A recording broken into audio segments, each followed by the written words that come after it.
የዩቲዩብ የስኬት ሚስጥሮችን በዝርዝር የያዘው የአቤል ብርሃኑ የወይኗ ልጅ መጽሐፍ ሁለተኛ እትም በገበያ ላይ። ዩቲዩብ ለመጀመር በአጭር ጊዜ ስኬትን ለመቀዳጀት አስበዋል?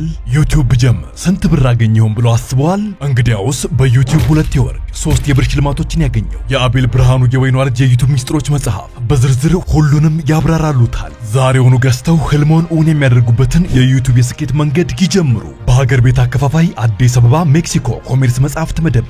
በውጭ ሀገራት ለምትገኙ ከአማዞን ላይ ብታዙ በቀናት ውስጥ ደጁ ይደርሳል። የአማዞን ሊንኩን እዚህ ቪዲዮ ኮሜንት ላይ ያገኙታል። የዩቲዩብ ሚስጥሮች ዘመኑ ጋር ተፈላጊ መጽሐፍ።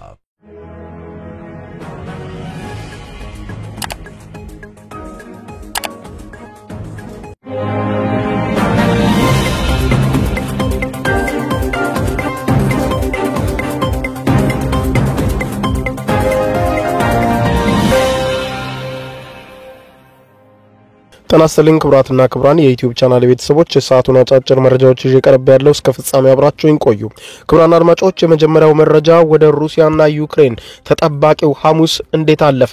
ትናንትና በዓለም ዙሪያ ሲጠበቅ የነበረው ሐሙስ ነበረ።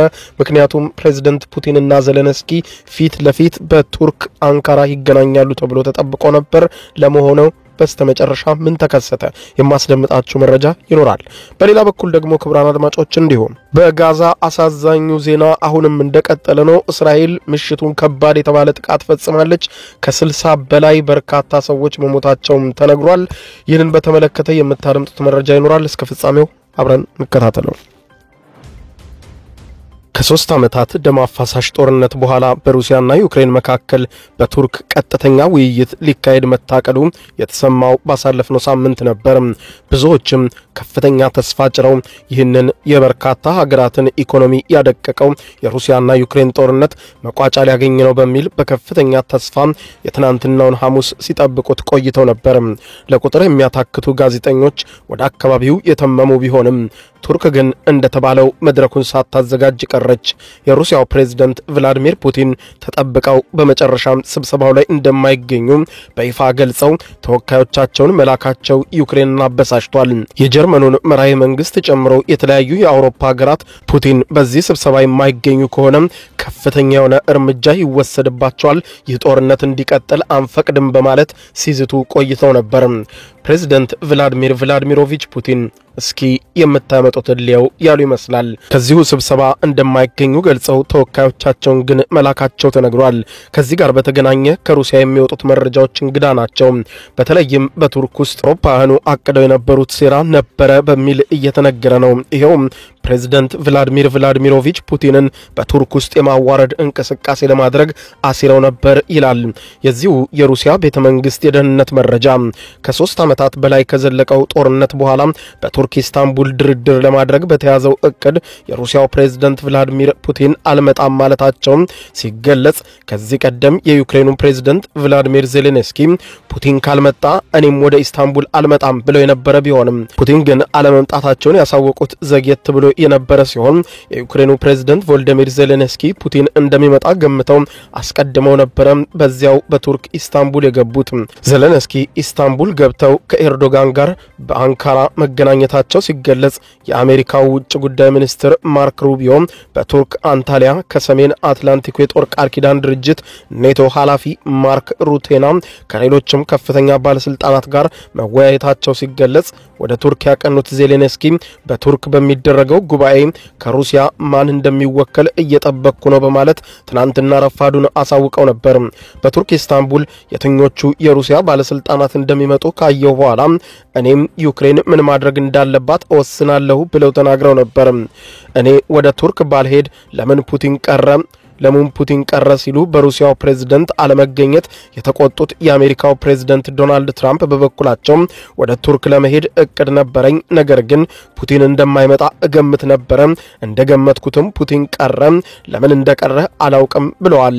የሩሲያ ውጭ ጉዳይ ሚኒስትሯ ማሪያ ዛካሮቫ ስብሰባው እንደሚጀመር መግለጻቸው የሚታወስ ሲሆን በቱርክ ኢስታንቡል በሚደረገው የሩሲያና ዩክሬን ጉዳይ ለመምከር በተዘጋጀው ጉባኤ በሩሲያው ፕሬዝዳንት ቭላድሚር ፑቲን እንደማይገኙ መገለጹ ሲሰማ ዓለም በጉጉት የሚጠብቀው ጉባኤ የ3 ዓመታትን ጦርነት ለማርገብ የመልካም ተስፋ ጅማሮ እንደሚሆን ብሎም በምዕራባውያንና ሩሲያ መካከል ያለውን ውጥረት ለማቀዛቀዝ መንገድ ይጠርጋል ከመባሉም ባለፈ በኔቶና ሩሲያ መካከል የቀጠለውን ውዝግብም ይፈታል ተብሎ እንደሚጠበቅ ያነሱት ዘገባዎቹ ውይይቱ የዓለምን የፖለቲካ መዛነፍ ለማቃናት ከፍተኛ እድል ሊፈጥር የሚችል የነበረ ቢሆንም ነገር ግን ቭላዲሚር ፑቲን መገኘታቸው የውይይቱን ውጤታማነት ተጽዕኖ ውስጥ ከቶታል ተብሏል።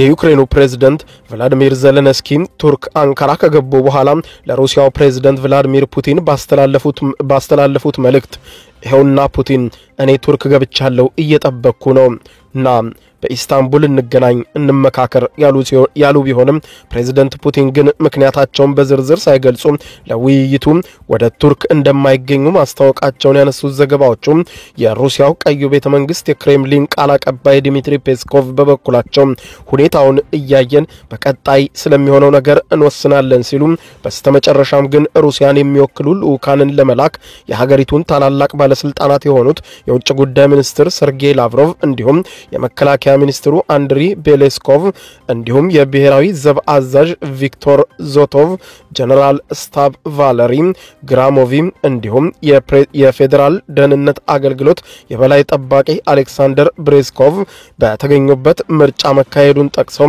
ከምርጫው በኋላም የሩሲያው ፕሬዝዳንት አማካሪ ቭላዲሚር ሜዲንስኪ እንዲሁም ምክትል ውጭ ጉዳይ ሚኒስትራቸው ሚካኤል ጋሊንዝንና ምክትል የመከላከያ ሚኒስትር አሌክሳንደር ፎሚኒን ወደ ቱርክ ኢስታንቡል እንደሚሄዱ በመለየት ይፋ መደረጉን በማስታወስ ዜሌንስኪ ግን እምብዛም የማይታወቁ ባለስልጣናትን ለድርድር ወደ ቱርክ እንዲላኩ መደረጋቸው የዩክሬንን ፕሬዝዳንት ማስቆጣቱን አስታውሷል። በቱርክ እንደደረሱ የሩሲያው ልኡካን ቡድንን አስመልክቶ ለቀረበላቸው ጥያቄ ምላሽ የሰጡት ዜሌንስኪ ሩሲያ የላከችው የተደራዳሪ ቡድን አሳፋሪ ነው ያሉ ሲሆን ፑቲን ግን በፖለቲካው እምብዛም የማይታወቁ ባለስልጣናትን ወደ ኢስታንቡል መላካቸው ለውይይቱ ትኩረት አለመስጠታቸውና ዩክሬንንም መናቃቸው ነው። እኛ ግን እንወያያለን ብለዋል። ዜሌንስኪ አሁን ለማውራት የፈለጉት የሩሲያውን ፕሬዝዳንት ራሱን ቀጥታ አግኝተው እንደሆነ ተናግረዋል። ይህ ዜሌንስኪ አለወትሮም ፑቲንን ላገኘው የሚለው ውትወታ ምናልባት የታሰረበ አንዳች እቅድ ሊኖር እንደሚችል ከወዲሁ እየተነገረ ነው። በዚህም ቱርክ እንደማይገኙ የገለጹት ፑቲን የውጭ ጉዳይ ሚኒስትራቸውን ጨምሮ ባለስልጣኖቻቸውና ልኡካኖቻቸው በውይይቱ እንደሚሳተፉ ሲገልጹ በተመሳሳይ ከኔቶ አመራሮችም ጋር እንደሚገኙ መግለጻቸው ተመልክቷል። በሌላ በኩል የኔቶ ዋና ጸሐፊ ማርክ ሩቴ እንዲሁም የላቲቪያ፣ የኢስቶኒያ፣ የጀርመን ውጭ ጉዳይ ሚኒስትሮችም ፑቲን ይገኛል በመባሉ ቱርክ ሁሉም የከተሙ ቢሆንም ከሩቢዮ ጋር የተገናኙት የቱርክ ውጭ ጉዳይ ሚኒስትር አንድሪው ሳቢያ አሜሪካ ሰላም ለማምጣት ለምታደርገው ጥረት ሀገራቸው ቁርጠኛ መሆኗን ሩሲያም አዎንታዊ ምላሽ በመስጠት እንድትተባበር ቢጠይቁም የፑቲን በቱርክ አለመገኘት ሁኔታውን ከወዲሁ ጥያቄ ውስጥ ማስገባቱን ያነሱት ዘገባዎቹ የኔቶ ዋና ጸሐፊን ጨምሮ የአሜሪካ ልኡካን ቱርክ ለምን ገቡ ብሎም ለተነሳው ጥያቄም የባለስልጣናቱ በቦታ መገኘት አንድም ስብሰባው ከፍተኛ ትኩረት በዓለም ዙሪያ እንደተሰጠው ለማመላከትና በሌላ በኩል ፑቲንን በማስገደድ የዩክሬንን ግዛት እንዲለቁ ጫና ለመፍጠር ነበረ የተገኙት ተብሏል። ሆኖም ፑቲን እንደታሰበው በቦታው አልተገኙም። የሩሲያው ፕሬዝዳንት ቭላዲሚር ፑቲን ከሩሲያ ነጻነት በዓል በኋላ ከዩክሬን ጋር ፊት ለፊት ተገናኝተው ለመምከር ዝግጁ መሆናቸውን ሲገልጹ በቱርክ ባልተገኙበት ጉባኤ በዋናነት 4 ከፍተኛ ጉዳዮችም ተነስተው ውይይት ይደረግባቸዋል ተብሎ ይጠበቃል። ዩክሬን ፈቃደኛ ከሆነች በዛሬው ዕለት አርብ ውይይት የሚካሄደው ስብሰባ ላይ ሩሲያ የፈለገቻቸው ሁኔታዎች ይነሳሉ። የመጀመሪያው ነገር የግዛት ጉዳይ ሲሆን በዚህም በደቡብ ምስራቃዊ ዩክሬን ሩሲያ የያዘቻቸውን ግዛቶች ይዛ መቀጠል እንደምትፈልግና ዩክሬን ይህንን ጦርነት ማስቆም ከፈለገች ሩሲያ የያዘቻቸውን የቀድሞ የዩክሬን ግዛቶች የሩሲያ ናቸው ብላ ማጽደቅ አለባት። ሁለተኛው ደግሞ የዩክሬን የኔቶ አባልነት ጉዳይ ነው። ይሄውም ከዚህ በኋላ ኔቶ የሚባልን ነገር እንዳታነሳ ለረጅም ዓመታት በፊርማ ማረጋገጥ አለባት። ሶስተኛው ዩክሬን ከአሜሪካ የደህንነት ዋስትና መጠየቋ ነው።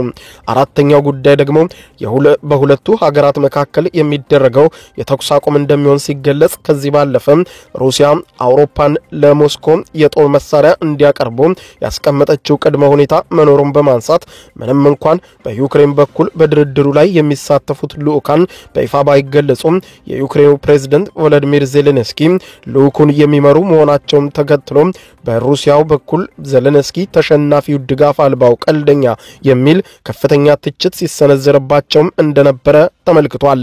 ያም ሆነ በዚህ ጠባብ እድል ዛሬ ስብሰባው እንዲጀመር በርካቶች ይጠብቃሉ። ለመሆኑ ተጠባቂው ስብሰባ በዩክሬን እሽታ በዛሬው ዕለት ይካሄደው ሆኖ በርካቶች የሚጠብቁት ዜና ነው። ይህንንም ተከታትዬ ማቀርብላችሁ ይሆናል። በሌላ በኩል ዓለም ሌላ አሳዛኝ ዜና ሰምታለች። ይሄውም እስራኤል በጋዛ የምትፈጽመውን ጥቃት አጠናክራለች ተብሏል። በዚህም እስራኤል በጋዛ በፈጸመችው ጥቃት ከ60 በላይ ንጹሃን ዜጎች ምሽቱን ሕይወታቸው ማለፉ ተሰምቷል። የእስራኤል ጦር በጋዛ ሰርጥ ፈጽሞታል በተባለው በዚህም ከፍተኛ የሆነ የትናንትና ምሽት ጥቃት ከ60 በላይ ሰዎች ሕይወታቸው ማለፉንና በመቶ የሚቆጠሩ ሰዎች መቁሰላቸውን ነው የታወቀው። በደቡባዊ ጋዛ ካን ዩኒስ በተባለው ስፍራ አብዛኞቹ ጥቃት የደረሰባቸው ሴቶችና ህጻናት እንደሆኑ ሪፖርቱ የገለጸ ሲሆን የአየር ላይ ጥቃቱ የተፈናቃዮች መጠለያ ጣቢያ ላይ ጭምር ያነጣጠረ እንደነበረም ተመልክቷል። ጥቃቱን በሚመለከት ይህ ዘገባ እስከተጠናከረበት ጊዜ ድረስ ከእስራኤል ጦር በኩል ምንም አይነት መግለጫም ሆነ ማስተባበያ ቃል አልተሰጠም። ሐማስ በበኩሉ እስራኤል ድርድር የምትለው በአንድ እጇ ቀላሃ እያያዘች በሌላ እጇ ደግሞ ሰላም የሚል ነገር ትናገራለች። ይህ ደግሞ ሊሆን አይችልም ብሏል። ጥቃቱን የተለያዩ ሀገራት እያወገዙት ይገኛሉ። በአሜሪካና በአረብ ሀገራት ጥረት የተኩስ አቁም ስምምነት እንዲደረግ ውትወታዎች ያሉ ሲሆን የአሜሪካው ፕሬዝዳንት ዶናልድ ትራምፕ በመካከለኛው ምስራቅ ጉብኝት ማድረጋቸው ይታወሳል። ክቡራን አድማጮች ለሰዓቱ ብታደምጧቸው መልካም ናቸው ያልኳቸው አጫጭር መረጃዎች የሰማችኋቸው ናቸው። ከሰዓታት በኋላ በሌላ መረጃ ተመልሰን እስከምንገናኝ በያለንበት የዓለም ዳር ቸር እንቆይ።